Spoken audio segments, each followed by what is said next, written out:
gagawin ang dapat kong gawin.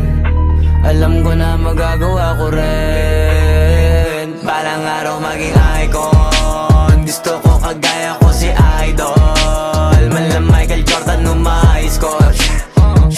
Kilalang magaling pagdating sa ring. Balang araw maging icon. Gusto ko kagaya ko si Idol. Kaya yung tiyaga ko tina-times 4. Rat-rat lagi parang rifle. Wag na wag ka kakagat sa fake. Iwas ka sa foul. Wag kang makampante, ingat sa galaw. Wag puro atake, aralin dumipensa.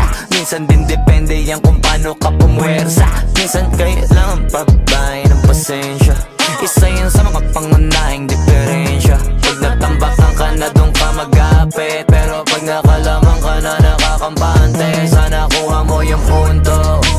Mula simula hanggang sa dulo. Dapat isagad mo yung laro mo.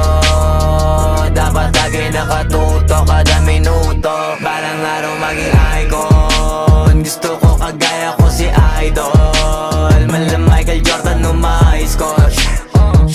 Kilalang magaling pagdating sa ring. Balang araw maging icon. Gusto ko kagaya ko si Idol. Kaya yung tiyaga ko tina-times 4. Rat-rat lagi parang rifle. Kasama na sa laro, natural lang madapa, natural lang matalisod, natural mabutata. Di ka dapat atitina, di ka dapat mauga, di ka dapat ang ihina, di nila pwede makita. Kung matalo manalo, hanapin kung saan ka mali, para malaman mo rin kung saan mo kailangan magbawi. Yung pinakamagaling na ikaw, paano palabasin? Dapat ay wala kang pagkakataon na palalapasin. Bawala malambot na binte, kailangan buuan dibdib.